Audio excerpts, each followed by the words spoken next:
Wa mal hayatud dunya illa la'ibun walahun. Waladarul akhiratu khairul lilladzina yattaqun. Afala taqilun. Dan tiadalah kehidupan dunia ini selain dari main-main dan senda gurau belaka. Dan sungguh kampung akhirat itu lebih baik bagi mereka yang bertakwa. Maka tidakkah kamu memahaminya? Jawab.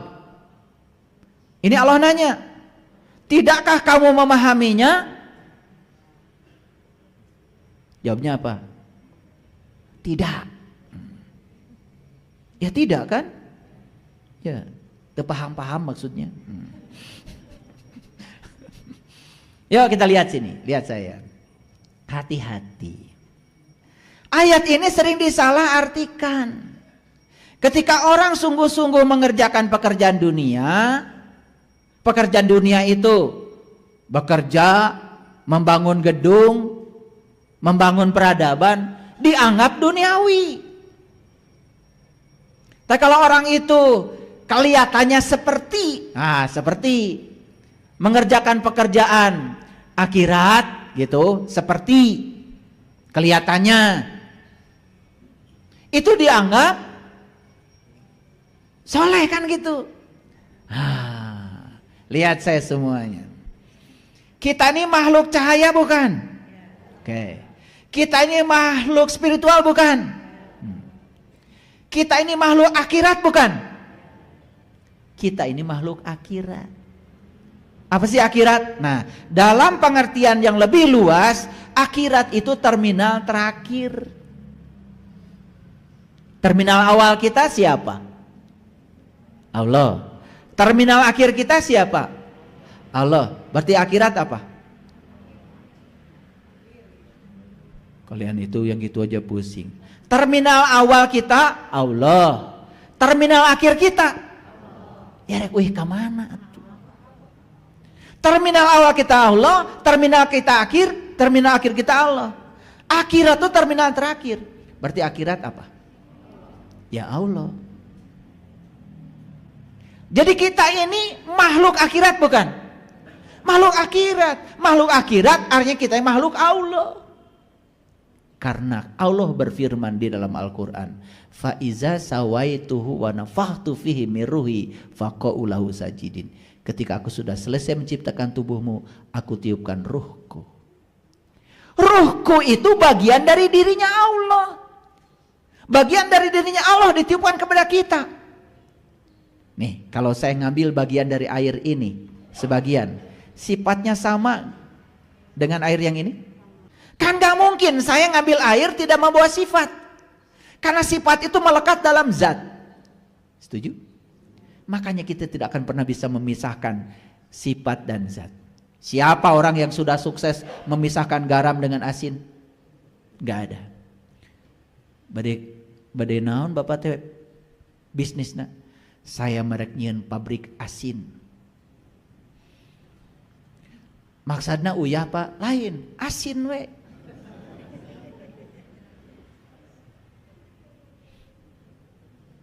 Moal aya anu tiasa ngadabel pabrik asin tanpa uyah. Karena sifat itu harus melekat pada zat. Da abdi mah peryogi panasna wungkul, seuneuna mah teu peryogi. Abdi yang peryogi teh panasna we wungkul, seuneuna mah teu peryogi. Saya itu hanya perlu energi, enggak perlu materi. Bisa gitu memasukkan energi terdahar? Nggak bisa. Karena energi ada di dalam materi. Di nasi, di daging, di lauk, di situ ada energi. Energi itu melekat dalam materi. Nggak bisa kalian makan energi. Walaupun yang dibutuhkan energi, tetap kudu dahar sangu. Entong loba teuing. Paham sampai sini? Ayo, lihat saya semuanya. Jadi yang ditiupkan Allah ke dalam diri kita itu ruhku. Bagian dari dirinya Allah. Kata siapa? Kata Allah. Pertanyaannya, apakah saat ruhku ditiupkan ke dalam diri kita, sifat-sifat ruh ada di situ? Ada. Berarti sifat-sifat Allah itu ada pada diri kita? Ada. Makanya kita datang ke dunia ini diutus oleh Allah. Bahasa leluhurnya adalah memayu hayuning bawono, mempercantik dunia yang sudah cantik ini. Bekalnya adalah sifat-sifat Allah. Jadi yang disebut dengan yang disebut dengan bekerja di dunia yang sebenarnya itu seperti apa? Dia bekerja di dunianya itu dengan menggunakan sifat-sifat Allah. Itu artinya dia mengaplikasikan sifat Allah dalam konteks pekerjaannya. Itu yang dikatakan di ayat ini, dia itu sudah menyiapkan akhirat. Paham ya? Awas. Ada orang kerja dari pagi sampai sore, karunya teuingnya manehna mah ngurus dunya wae. Hari ibu, one day, one judge. Terus we dengar 3 dibolak-balik. Tiba heula eta ngaji, eta deui teu hayang gitu, terang eusina. Tapi nyalakan batur, orang lain tuh sudah mengaplikasikan isinya. Menciptakan HP, menciptakan televisi, menciptakan pesawat, kan itu orang lain sudah mengaplikasinya. Urang mau kur maca wungkul, nganggap seakan-akan kita sudah mencapai kesucian. Itu yang keliru sudut pandang. Jadi gimana caranya supaya selamat? Yuk kita berkarya di dunia ini, berkaryalah dengan menggunakan sifat-sifat Allah. Makanya kita diajarkan oleh Nabi Muhammad, kullu amrin tibalin la yubda'u bi basmalah fahuwa aqta. Setiap pekerjaan yang tidak dimulai dengan basmalah putus, tidak menjadi amal. Basmalah artinya lekatkan sifat-sifatnya, karena sifat dia ada di dalam ruh yang ditiupkan Allah. Kenapa kita menderita hidup? Karena kita tidak sejalan dalam berkarya ini, tidak menggunakan sifat-sifatnya. Maaf, mencuri, korupsi, merugikan orang, itu kan? Ya tidak ada welas asihnya. Bahkan hak orang lain pun dicuri. Itu yang menyebabkan kita celaka, gak sejalan. Paham maksud saya? Jadi yang dimaksud dengan akhirat lebih baik itu begitu. Akhirat lebih baik maksudnya sifat-sifat akhirat diaplikasikan dalam berkarya di dunia. Maka kita akan jadi orang yang berguna, sebaik-baiknya manusia yang berguna. Ibu nganggo panitik? Panitik nganggo. Karaos manfaatnya panitik? Karaos.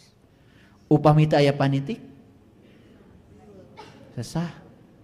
Daras teu? Teu katinggal geulisna, teu katinggal rapihna. Gara-gara ada penitik, kelihatan rapinya, kelihatan. Saya nanya jujur, itu orang yang bikin penitik itu bermanfaat gak hidup? Subhanallah. Tapi kalau udah cerita orang soleh, seakan-akan orang soleh itu yang pinter itu, pinter ini. Jangan salah. Orang soleh itu kata Nabi, sebaik-baiknya manusia adalah yang bermanfaat hidupnya bagi manusia lain. Membuat karya, membuat ciptaan, bermanfaat bagi orang lain. Paham? Pak, nyisir rambut tadi, anjing. Nyisir.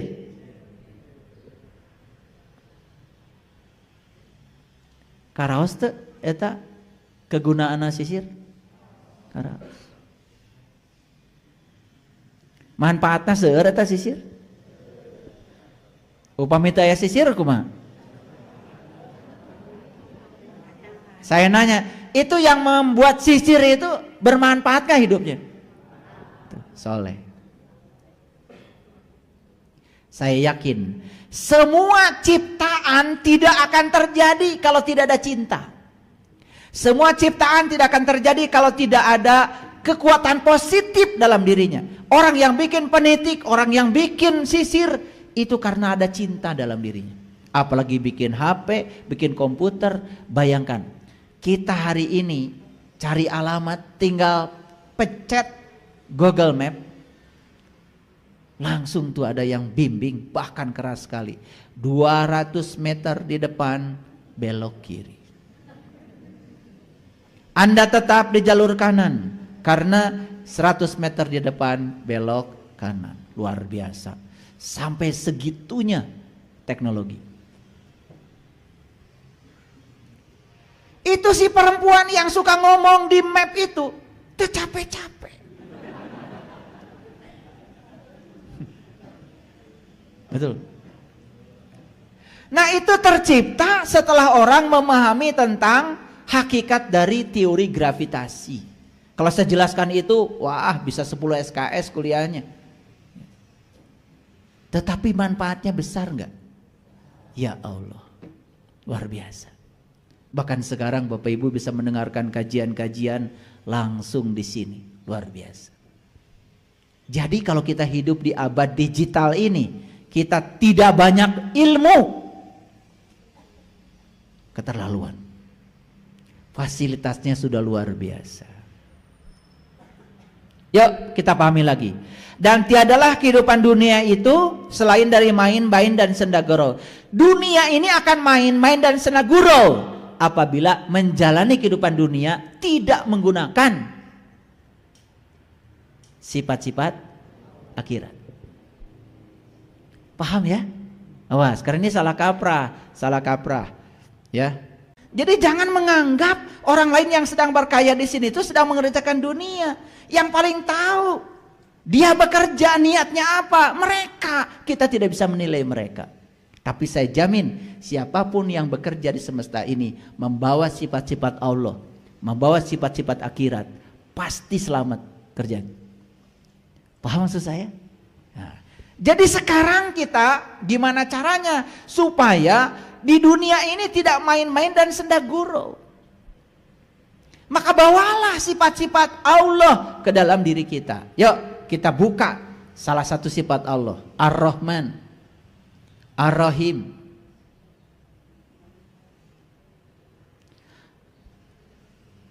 Saya mau nanya, Allah ngasih kebaikan kepada kita karena kebaikan kita atau karena cinta Allah kepada kita? Ulangi ya sekali lagi. Allah memberi kebaikan kepada kita sampai gak tidur, gak ngantuk, dijagain semua kita ini, bahkan kebutuhannya dipenuhi semuanya. Kebutuhan dipenuhi, keinginan enggak. Belum tentu yang kita inginkan baik. Sampai segitunya cinta Allah kepada kita. Pertanyaan saya, apakah Allah melakukan kebaikan kepada kita karena kebaikan kita atau karena cinta Allah kepada kita? Pintar kalian kalau menjawab. Sekarang jujur saya mau tanya, kalian kalau melakukan kebaikan seperti Allah melakukan kebaikan kepada kita? Tah eta nu disebut senda gurau teh, nu disebut dunya senda gurau teh eta. Maka di Quran Allah mengatakan wa ahsin kama ahsanallahu ilaika. Berbuat baiklah kamu sebagaimana aku berbuat baik kepada kamu. Jadi cara berbuat baik itu harus mekanismenya seperti Allah berbuat baik kepada kita. Di luar itu tidak termasuk. Itu yang disebut dengan wa mal hayatud dunya illa laiban walahwan. Paham sampai sini? Jadi selama ini yang kita lakukan di dunia ini cuman transaksi kebaikan. Maaf sekali lagi, kita selama ini melakukan kebaikan. Satu, berharap dibalas kebaikan kita. Dua, kita melakukan kebaikan bukan karena cinta. Terlalu banyak muatan yang melekat di dalamnya. Padahal kata Allah, wa ahsin kama ahsanallahu ilaika. Harusnya kalian berbuat baik seperti aku berbuat baik kepada kamu. Bahkan aku tidak minta balasan apapun dari kamu. Gitu kita. Ini baru satu, Ar-Rahman, Ar-Rahim. Kalau dibahas semuanya, ya Allah, Asmaul Husna mantos arapal. Ya Allah, Ya Rahman, Ya Rahim, Ya Malik, Ya Kudus, Ya Salam, Ya Mu'min, Ya Muhaimin. Apal. Paham sampai sini? Lanjut. Dan penghuni neraka menyeru penghuni surga. Nah ini Quran surat Al-A'raf ayat 50-51. Silakan dicatat ayatnya. Dan penghuni neraka menyeru penghuni surga, limpahkanlah kepada kami sedikit air atau makanan yang telah dirizkikan Allah kepadamu. Mereka menjawab, sesungguhnya Allah telah mengharamkan keduanya itu atas orang-orang kafir. Siapa orang kafir? Yaitu orang-orang yang menjadikan agama mereka sebagai main-main dan sendaguro. Dan kehidupan dunia telah menipu mereka. Maka pada hari ini kami melupakan mereka sebagaimana mereka melupakan pertemuan mereka dengan hari ini. Dan mereka selalu mengingkari tanda-tanda kami. Ayat ini kalau dibaca dengan kesadaran, pasti air mata kita mengalir. Luar biasa. Jadi Allah yang mengatakan di ayat ini, ayat surat Al-A'raf surat ke-7 50-51, siapa orang kafir itu? Allah yang menjawab. Orang kafir itu adalah alladzina takhadu dinahum lahwan walaiban. Yaitu orang-orang yang menjadikan agama mereka sebagai main-main dan sendaguro. Gak beneran, bohong-bohongan. Saya pernah menjelaskan syahadat. Kan syahadat itu ketika kita membaca pakai mulut, itu kan namanya bersaksi. Betul? Bersaksi itu pakai mulut. Tapi kalau menyaksikan itu kan pakai mata. Betul?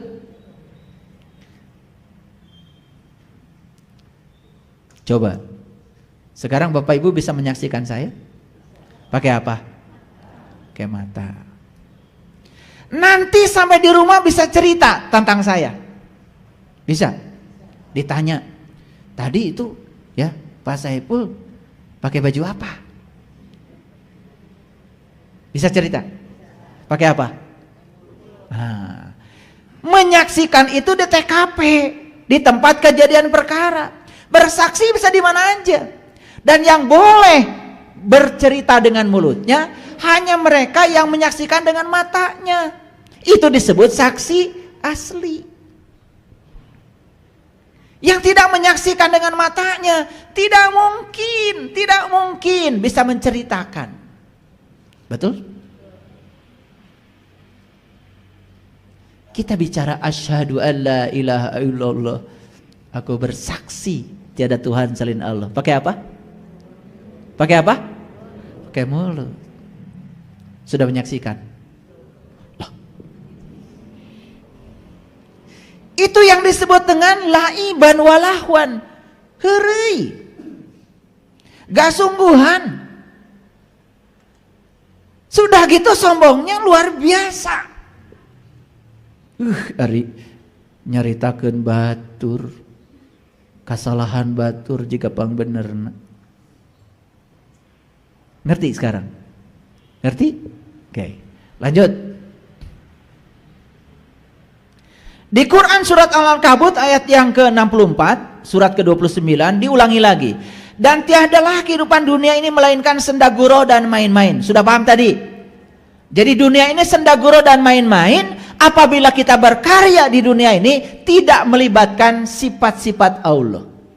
Makanya Allah bilang dalam Quran, walillahil asmaul husna fad'uhu biha. Pernah dengar itu? Dan Allah pemilik asmaul husna fad'uhu biha. Undanglah dia dengan asmaul husna. Fad'u itu undang. Jadi gimana cara mengundang Allah? Undang Allah dengan asmaul husna. Gimana caranya? Bukan dibaca asmaul husna, bukan dipasang di jalan, bukan. tetapi resapi. Itu sifat-sifat Allah. Kita bertindak seperti Allah bertindak. Wa ahsin kama ahsanallahu ilaika. Itu yang disebut di dalam cerita para sahabat, Nabi Muhammad itu akhlaknya Al-Quran. Betul? Nabi Muhammad itu akhlaknya Al-Quran. Makanya beliau itu terkenal memiliki akhlak Allah. Tahaluk bi akhlakillah. Karena akhlaknya Al-Quran. Oke, lanjut dulu. Di Quran surat Muhammad, surat ke-47 ayat 36. Sesungguhnya kehidupan dunia hanyalah permainan dan senda gurau. Dan jika kamu beriman dan bertakwa, Allah akan memberikan pahala kepadamu dan tidak akan meminta harta-hartamu. Jadi hanya dua. Untuk orang yang beriman dan bertakwa. Awas ya, bukan yang mengaku beriman, tapi untuk yang beriman dan bertakwa. Yuk, selami iman itu apa? Kata Rasulullah, al-iman tasdikun bil qalbi wa ikrarun bil lisan wal amalun bil arkan. Iman itu pembenaran oleh kolbu. Kapan kolbu bisa membenarkan? Kalau kolbunya sudah bisa melihat, kalau kolbunya sudah bisa mendengar, dan kalau kolbunya sudah bisa memahami. Itu kata Quran. Makanya kita punya kolbu, melihat tidak, mendengar tidak, maka kita tidak akan bisa memahami. Karena pemahaman itu datang dari dua, dari penglihatan dan pendengaran. Dan kita dikasih dua penglihatan dan sekaligus dua pendengaran. Ada penglihatan lahir, ada penglihatan batin. Ada pendengaran lahir, ada pendengaran batin. Para sahabat, aktifkan penglihatan batin, aktifkan penglihatan pendengaran batin. Kita akan memahami secara batin baru. Luar biasa. Di situ kita akan mengalami yang namanya kecerdasan yang melampaui pikiran. Itu yang dialami para nabi, para rasul. Pintar tanpa belajar, cerdas tanpa berlatih.